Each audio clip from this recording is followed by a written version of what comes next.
প্রিয় দেশবাসী, স্বাধীনতার ঘোষকের প্রতিষ্ঠিত বাংলাদেশ জাতীয়তাবাদী দল বিএনপিকে দেশের জনগণ আবারও রাষ্ট্র পরিচালনার ম্যান্ডেট দিয়েছেন।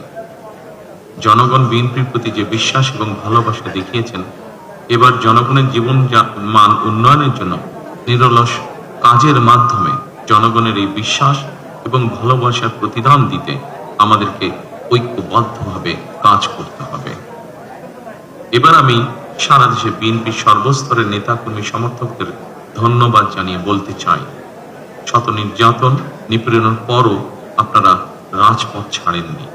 গণতন্ত্র প্রতিষ্ঠাত সংগ্রামে অটুট ছিলেন, অনড় ছিলেন। এবার দেশ গড়ার পালা আমাদের। দেশ পুনর্গঠনের এই যাত্রায়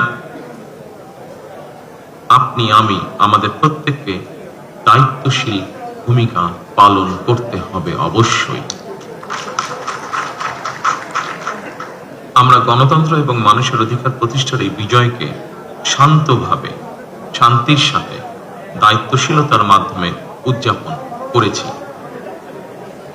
নির্বাচনোত্তর বাংলাদেশে যাতে কোথাও কোনো অপ্রীতিকর ঘটনা না ঘটে, এই জন্য শত উস্কানির মুখেও আমি সারা বাংলাদেশে বিএনপির সর্বস্তরের নেতাকর্মীদের শান্ত এবং সতর্ক থাকার আহ্বান জানাচ্ছি।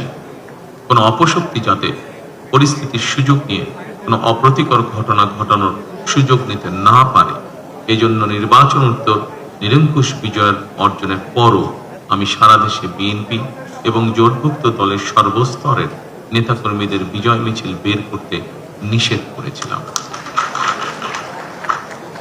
আমরা আল্লাহর দরবারে শুকরিয়া আদায়ের মাধ্যমে বিজয় উৎসব পালন করেছি। আমার বক্তব্য স্পষ্ট, যে কোনো মূল্যে অবশ্যই শান্তি এবং শৃঙ্খলা বজায় রাখতে হবে। কোন রকমের অন্যায় কিংবা বিয়ানি কর্মকাণ্ড আমরা বরদাস্ত করব না।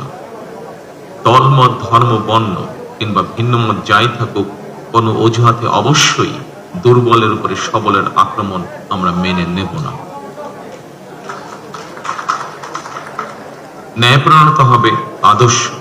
আইনের শাসন প্রতিষ্ঠা করা না গেলে আমাদের সকল চেষ্টা ব্যর্থ হয়ে যেতে পারে।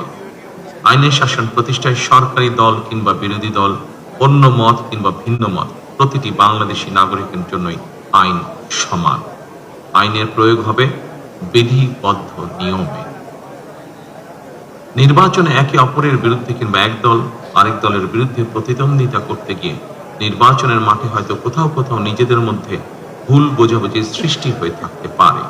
তবে এই ধরনের বিরোধ যেন প্রতিশোধ, প্রতিহিংসায় রূপ না নেয়, সে ব্যাপারে সবাইকে সতর্ক থাকার জন্য আমি আন্তরিকভাবে আহ্বান জানাচ্ছি।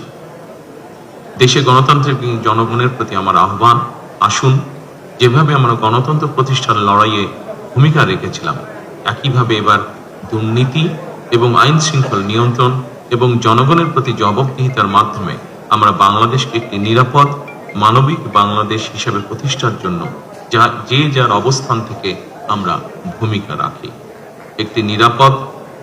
একটি নিরাপদ মানবিক গণতান্ত্রিক বাংলাদেশ প্রতিষ্ঠার যাত্রাপথে আমি ভিন্ন দল কিংবা ভিন্ন মতের সকলের সহযোগিতা কামনা করছি।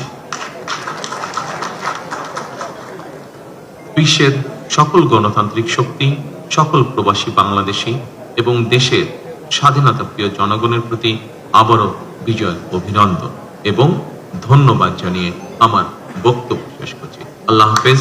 বাংলাদেশ জিন্দাবাদ।